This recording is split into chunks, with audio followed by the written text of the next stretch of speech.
Praise the Lord. Jail से लिए आने वाला प्रभु यीशु मसीह की अति पवित्र नाम में सब पवित्र लोगों को मैं देता हूँ। प्रभु की बड़ी दया है, प्रभु ने और भी एक मौका, एक दिन हमारे जीवन में दिया। हमेशा वजन का बारे में आपको बताता है, तो आज मैं वजन का माना सादृश्य में बताया हुआ, वजन कितनी प्रकार का सादृश्य में बताया, वो बात आपको बताने के लिए मैं आज चाहता हूँ, क्योंकि आज प्रभु ने यही बात को समझाने के लिए, क्योंकि वजन को और भी अधिक हम चाहना चाहिए। उसका सादृश्य समझेगा तो पवित्र लोग शायद अभी तक का जो भावना वजन के साथ जो है उससे बढ़कर वो चाहत करेगा करके मैं आशा करता हूँ। इसलिए वजन का 10 सादृश्य मैं आपको बताना चाहूँगा। तो कई बातें आपको मालूम है, लेकिन आज थोड़ा सा उसमें और भी गहराई में बताना चाहूँगा। तो आपको मालूम है, जब यीशु मसीह ने बीज बोने वालों का जो दृष्टांत बताया, वो बीज क्या है, वो वचन है करके मरकोस का सुसमाचार उसका 4 अध्याय का 14 वचन में लिखा। बोने वाला वचन बोता है। हाँ, बोने वाला वचन बोता। क्या बोता? वचन। प्रियो, ये कितना सुंदर बात है। ये वचन बोया हमारे दिल में, इसलिए हमारा नया जन्म हुआ। सच्चाई बात ऐसे है ना, वचन के द्वारा नया जन्म। ये वचन हमको एक जन्म देता। आप देखिए, क्योंकि ये बीज है, वो बीज से है एक चीज उत्पन्न होता। इसलिए प्रभु का वचन में पत्रोस कहता है, पहला पत्रोस पहला अध्याय उसका 23 वचन में, परमेश्वर के जीवित और सदा ठहरने वाले वचन के द्वारा नया जन्म पाया है। देखा, परमेश्वर की जीवित, मतलब नाशमान बीज से नहीं, अविनाशी बीज। कितना बड़ी बात है। ये नाश होने वाले बीज नहीं, अविनाशी है। प्रियो, नया जन्म पाया हुआ व्यक्ति, इसलिए नया जन्म पाया हुआ व्यक्ति कभी नाश नहीं होता, क्योंकि वो अविनाशी बीज से उसका जन्म हुआ।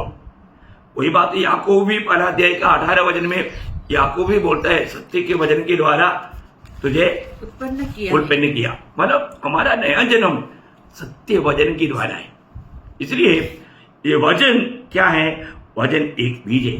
मैं इसलिए आपको बताना चाहता हूं प्रयोग, इस वचन को प्रभु को इतना महत्व देता। वचन को आपको याद है, जब 138 वचन संहिता का दूसरा वचन का भी पाठ में हम लोग पढ़ता है, क्योंकि तूने अपने वचन को अपने बड़े नाम से अधिक महत्व दिया है। देखा क्या वचन है प्रियो, प्रभु का वचन को प्रभु स्वयं अपने नाम से बढ़कर के महत्व दिया।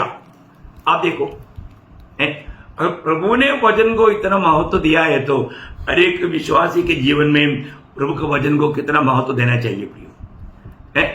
नया जन्म पाया हुआ हर एक विश्वासी इस विषय में अच्छा प्रकाश पाना चाहिए। इसलिए मैं विश्वास करता हूं, ये जो आलोचना आपके लिए बहुत ही आशीषदायक रहेगा। आज तक के जो वचन के साथ का जो आपका संबंध है, वो और भी मानव बढ़ेगा और मजबूत हो जाएगा, है ना। हर एक लोग ये बात को जानना है कि मानव वचन को अपने जीवन में अधिक महत्व होना चाहिए। प्रेरित पौलुस तीमुथियुस को समझाने के टाइम पर दूसरा तीमुथी 4 अध्याय का दूसरे वचन में तीमुथियुस को पौलुस क्या बोलता मालूम है? तुझे अपने जीवन में किसको अधिक महत्व देना, क्या प्रचार करना? कि तू वचन का प्रचार कर, समय और असमय तैयार रहो। देखो, हर एक समय है, सुबह हो, शाम हो, दोपहर को हो, रात को हो, आधी रात को हो, कभी भी हो, वचन को सुनाने के लिए तुम तैयार रहना, वचन को प्रचार करना। प्रियो, आज हम लोग ये वचन को कैसा महत्व देता है? हम ये भी बात करता है, आपस में बात करता है, तो हम प्रभु का वचन बांटता है क्या? प्रभु का महिमा तभी होगा प्रियो, प्रभु का वचन। प्रभु का लोग कहीं भी जाएगा तो आपको मालूम है, प्रभु यीशु मसीह ने जब यूहन्ना का सुसमाचार 3 अध्याय उसका 34 वचन का शुरुआत में कहता है, जिसको प्रभु ने भेजा, क्योंकि जिसे परमेश्वर ने भेजा है वो परमेश्वर की बातें कहता है। देखा, परमेश्वर की बातें कहता या वचन कहता है। इसका मतलब प्रभु का लोग ये भी आपस में मिलेगा तो गप्पा मार करके दुनियादारी की बातों को बोल करके टाइम पास नहीं करेगा, वो प्रभु का वचन सुनाएगा। आज हम एक दूसरे को मिलने के समय में हम प्रभु का वचन से एक दूसरे को प्रोत्साहन कर पाता? प्रियो, ये वचन कहीं भी गिरेगा वो फल लाएगा, क्योंकि मैं आपको बताता हूँ, मैं जब हिमाचल में था, जब मतलब 1991 में, तो आज वहां पर बोया वो बहुत से लोग आज प्रभु में आया। काफी साल के बाद में कई लोगों का मुझे फोन मिला कि आप मुझे जानते हैं क्या है।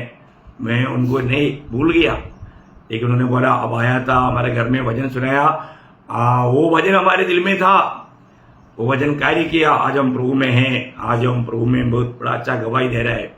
बहुत बड़ी बात है ना प्रियो, बहुत सुंदर बात है। ये वचन अविनाशी बीज है, ये नाश नहीं होता। इसलिए वचन एक मतलब क्या है, बीज है, बीज है, ये बात है। एक पहला दृष्टांत। और दूसरा दृष्टांत मानव वचन दूत है, दूत है ना। पहला पत्रोस उसका दूसरा अध्याय का दूसरा वचन में, नए जन्मे हुए बच्चों के समान निर्मल आत्मिक दूध की लालसा करो, ताकि उसके द्वारा उद्धार पाने के लिए बढ़ते जाओ। देखा, उद्धार पाया हुआ व्यक्ति उद्धार में बढ़ना है, वो कैसे बढ़ेगा? वचन की द्वारा। यदि आप ये वचन जो भी दूध नहीं पिएगा, आप उद्धार में नहीं बढ़ेगा। हमारा आत्मा का उद्धार होने के बाद में रोज प्राण का उद्धार होते रहता, और प्रभु के आगमन में शरीर का उद्धार होगा। ये आपको मैंने कई बार सिखाया। प्रियो, रोज हमें उद्धार पाना है। वो कैसे होगा? ये वचन हम मतलब प्राप्त करेगा तो, वचन पिएगा तो। ये वचन को दूध की नायंद पीना, दूध तो कौन पीता? बच्चा पीता। बेटा होने के बाद में क्या करता? खाना। क्या हमारा खाना? वचन है ना। यिर्मयाह बोलता है, यिर्मयाह उसका 15 अध्याय का 16 वचन, जब तेरे वचन मेरे पास पहुंचे, तब मैंने उन्हें मानो खा लिया। देखा, मैंने खा लिया, वो खाना हो गया मेरे लिए। देखा, वचन जो भी खाना खाएगा तो कितना टेस्टी रहता मालूम है, वो अनुभव वो बताता है। और तेरे वचन मेरे मन के हर्ष, मेरा मन के हर्ष और आनंद का कारण हुए। देखा, वचन खाने वाला बहुत आनंद देगा। आप देखो है ना, वचन आप खाने के बाद में, अभी मानो आप प्रभु में आकर के कई साल हो गया, तो दूध पीते रहने का समय नहीं, खाना खाने के टाइम में। पर तो कुरिन्थ मंडली की अवस्था क्या था? खाना खाने के टाइम पर भी दूध पीते रहता है। 80 साल का बुढ़ा अभी भी बोतल में है, बोतल में लाकर पीता है, तो लोग क्या बोलेगा? कितना निंदा का बात है। प्रभु में आने के बाद पहला कुरिन्थ 3 उसका 1-2 वचन में पौलुस कुरिन्थ मंडली के बारे में गवाही दिया। हे भाइयों, मैं तुमसे इस रीति से बातें न कर सका जैसे आत्मिक लोगों से, परंतु जैसे शारीरिक लोगों से, और उनसे जो मसीह में बालक है। मैंने तुम्हें दूध पिलाया, अन्न न खिलाया। देखा, मैंने सिर्फ तुमको दूध पिलाया, अन्न नहीं खिलाया। क्यों नहीं? क्योंकि तुम उसको नहीं खा सकते थे, वरन अब तक भी नहीं खा सकते हो। देखा, कितना दुखदायी बात है ना। तो प्रियो, हमारा आत्मीय जीवन कहाँ पर है आज मैं उस वचन को खाने के रूप में खा पा रहा है क्या? ये बात हमें जानना चाहिए, है ना। एक सच्चा मानव पवित्र जीवन में, या सच में प्रभु को प्रतिबिंबित करने वाला, प्रभु के सामने योग्य जीवन बिताना है, तो वचन को हमारे जीवन में ये दुनिया के भोजन से बढ़कर स्थान देना चाहिए। अखबार में पुराने नियम का एक अग्रगण्य एक भक्त था, योग। इस रीति में भक्त बनने का कारण, एक खास कारण है, क्योंकि उनके जीवन में वचन को इतना महत्व था। जब योग 23 अध्याय का 12 वचन, उसकी आज्ञा का पालन करने से मैं न हटा, और मैंने उसके वचन अपनी इच्छा से कई अधिक काम के जानकर सुरक्षित रखे। देखा, प्रभु का वचन को मैं इस दुनिया की भोजन से भी बढ़ करके मैंने इच्छा किया, चाहत किया। प्रियो, आज हमारे जीवन में है ना, कई लोग जो शारीरिक लोग हैं, उनको खाना पीना मतलब है। वजन नहीं खाएगा तो भी, वजन नहीं पड़ेगा, वजन नहीं मनन करेगा, वजन का व्यापार नहीं करेगा, उनको चलता। लेकिन प्रियो, दुखदायी बात है, एक सच्चा आत्मिक जन जो प्रभु में बढ़ रहा है, उनको ये वचन को, ये दुनिया के भोजन से बढ़ करके उसको श्रेष्ठ जानना चाहिए, समझना चाहिए। तभी आप एक सच्चा भक्त बन करके जीवन बिता पाएगा। बहुत ही बड़ी बात है। और तीसरी बात मैं आपको बताऊं, ये वचन क्या है?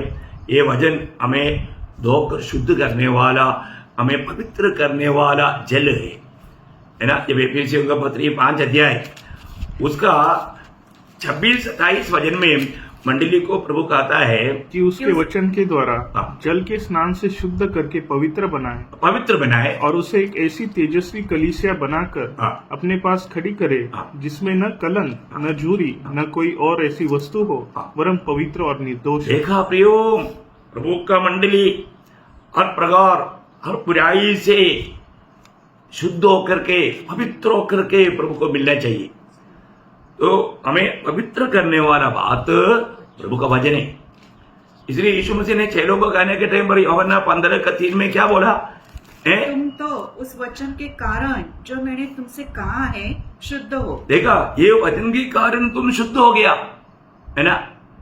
देखा, और यीशु मसीह पिता से प्रार्थना करने के टाइम पर भी ये शब्द बोला, यूहन्ना 17:17, सत्य के द्वारा उन्हें पवित्र कर, तेरा वचन सत्य है। देखा प्रियो, है ये वचन के द्वारा रोज हमें धोया जाने की जरूरत है। इस वचन को मानकर चलेगा तो हम एक सच्चा पवित्र जीवन बिता पाएगा।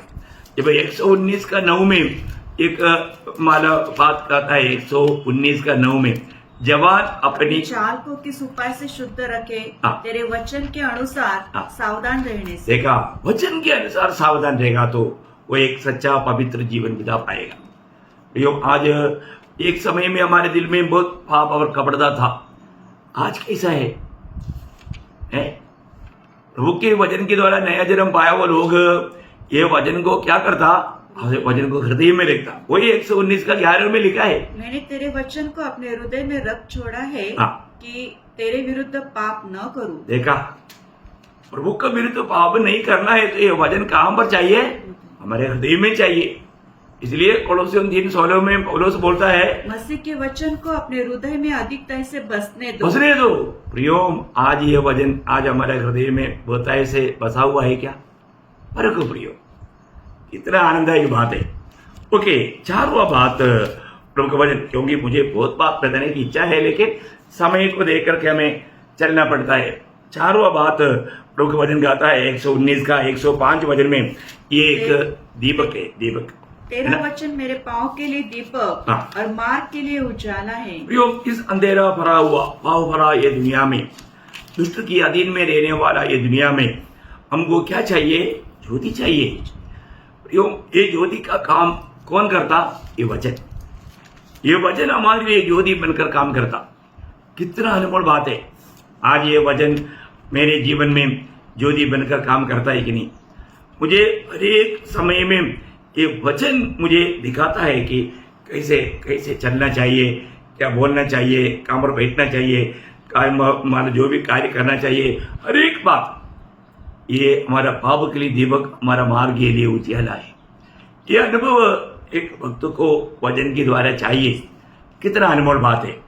5वीं बात, मतलब ये वचन हम लोग इस दुनिया में जीने के टाइम पर एक हथियार है। हथियार, लड़ाई का हथियार। हम लोग लड़ाई के मैदान में है।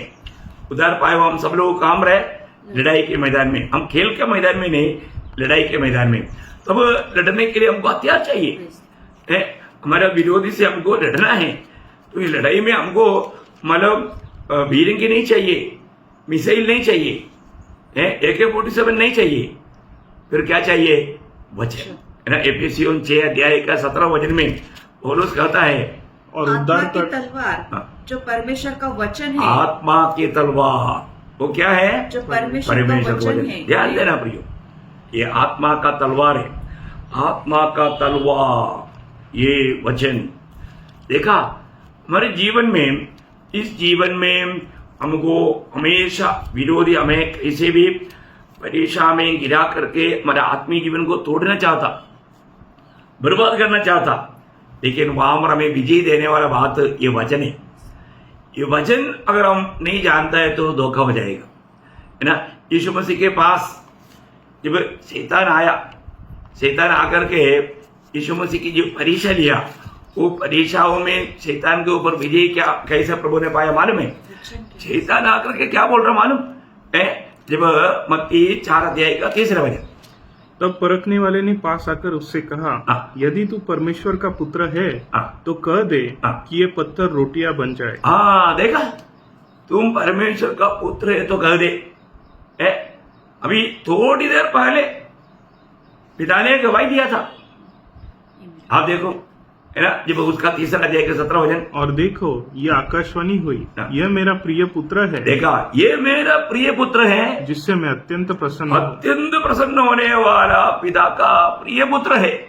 पर तो शैतान आकर के वो मानव शक लाने के लिए है, तो परमेश्वर का पुत्र है तो इतना भूखा क्यों रहना, ये 40 दिन है ऐसा भूखा रहने को क्या जरूरत है, तो कहो ये मानव पत्थर रोटी बन जाएगा। तब यीशु मसीह ने उसको क्या उत्तर दिया मालूम है? उसका 4 का 4, यीशु ने उत्तर दिया, हाँ। लिखा है, हाँ। मनुष्य केवल रोटी ही से नहीं। देखा, लिखा है, कहाँ लिखा? ये व्यवस्था में 8 का 3 में लिखा। प्रियो, उस वचन को लेकर के बोलता है मनुष्य सिर्फ रोटी ही से नहीं, हाँ। परंतु हर एक वचन से हाँ। जो परमेश्वर के मुख से निकलता है हाँ। जीवित रहेगा। जीवित रहेगा। देखा प्रियो, हमारे पास वचन होने चाहिए। इस लड़ाई के मैदान में हमारे पास वचन होना चाहिए। हमारे जीवन की यात्रा में आखिरी क्षण तक को ऐसा परीक्षा लाएगा ना। यीशु मसीह की जीवन की पहला परीक्षा क्या था? तुम परमेश्वर का पुत्र है तो पहला परीक्षा। आखिरी परीक्षा क्या था? आखिरी परीक्षा भी वही था। मतलब परमेश्वर की पुत्रत्व पर शक लाने के लिए, शंका लाने के लिए शैतान कोशिश कर रहा था, है ना। मत्ती 27 अध्याय का 40 वचन देखो, ये बहुत एक गंभीर बात है। और ये कहते थे, हाँ। हे मंदिर के ढोने वाले हाँ। और 3 दिन में बनाने वाले, हाँ। अपने आप को तो बचा। हाँ। यदि तू परमेश्वर का पुत्र है देखा, यदि तू परमेश्वर का पुत्र है तो क्रूस पर से उतरा। देखा। अब बताओ प्रियो, मतलब पहला परीक्षा भी वही शक लेकर आया और आखिरी परीक्षा भी वही शक लाने की कोशिश किया।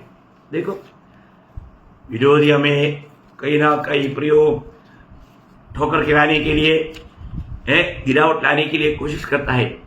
और हमें याद रखना, नहीं, मैं प्रभु का बेटा है, मैं प्रभु का बेटी है, प्रभु मेरे साथ है। मेरे जीवन में जो भी होता मेरा प्रभु जाने बिना नहीं होता, या प्रभु का अनुमति बिना नहीं होता। ये बातों पर कभी संदेह नहीं करना। इसलिए हमेशा प्रभु में आनंद रहना, प्रभु में संतुष्ट रहना, ये प्रभु का लोगों का सबसे बड़ा कर्तव्य है।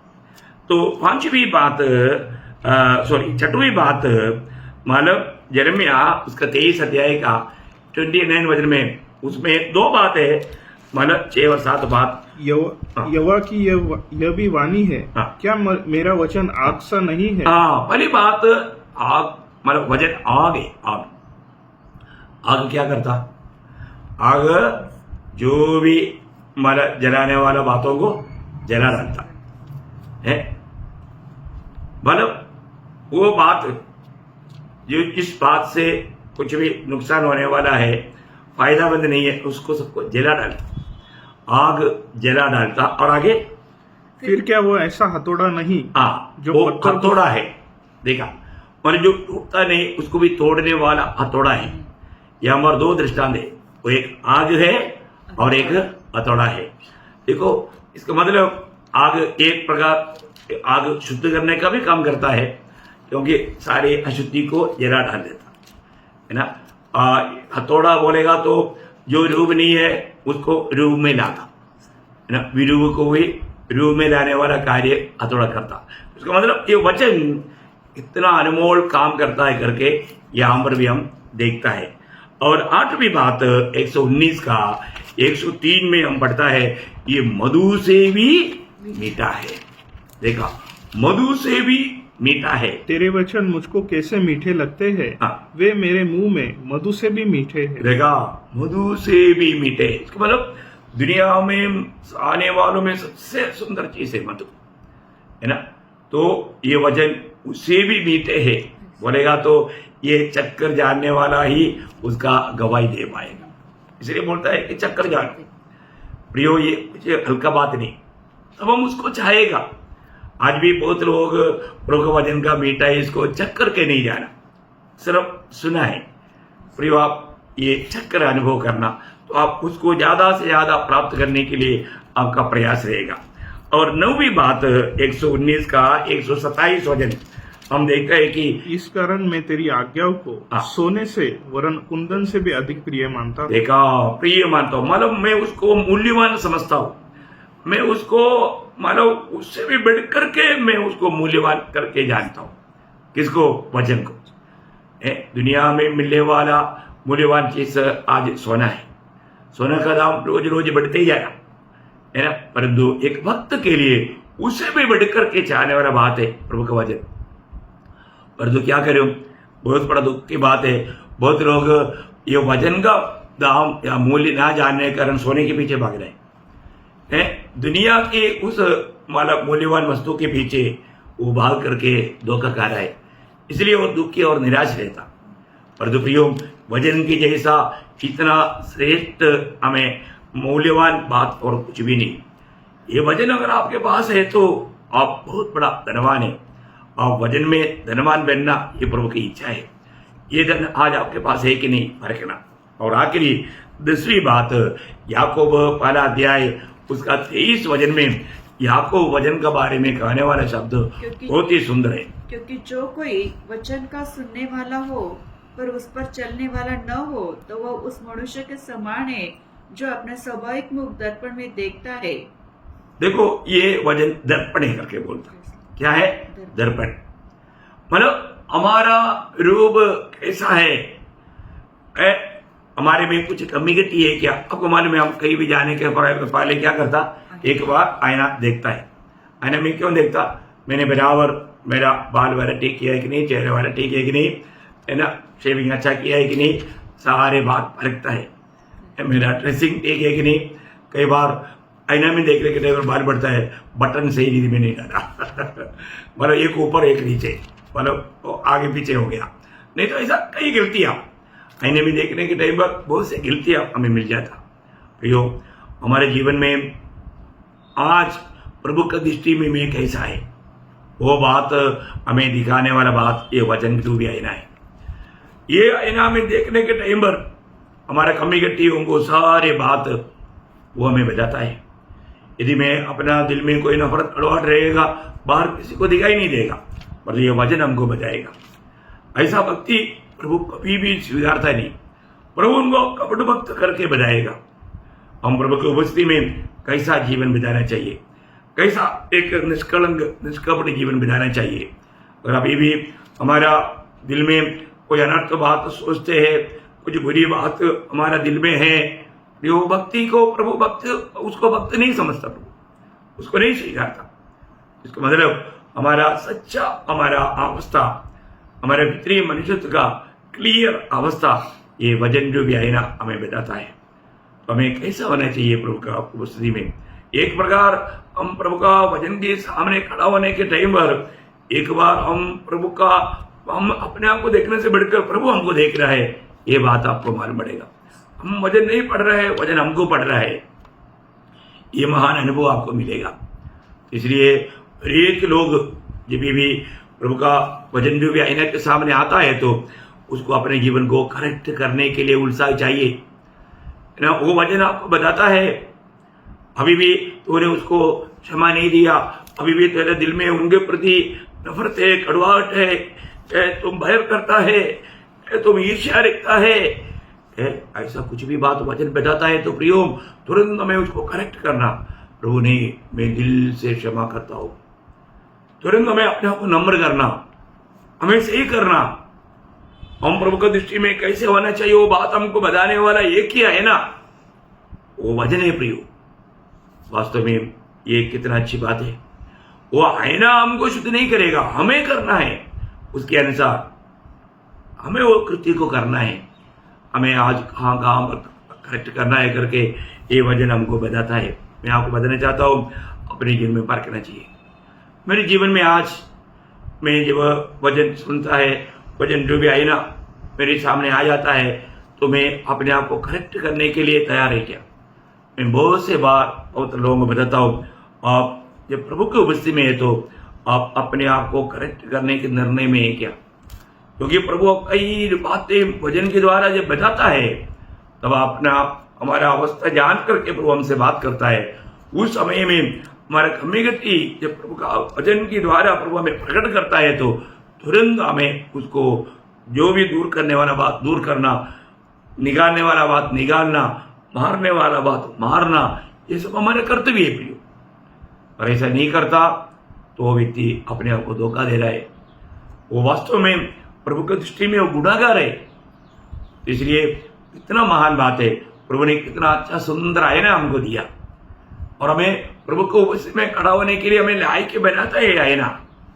इसलिए ये आईने का इस्तेमाल ज्यादा करे। ये वचन जो भी आईना के सामने अपने आप को हमेशा देखे हैं, रोज हम अपने आप को कार्य करते जाए प्रियो। तो मैंने आपको 10 दृष्टांत बताया वचन का।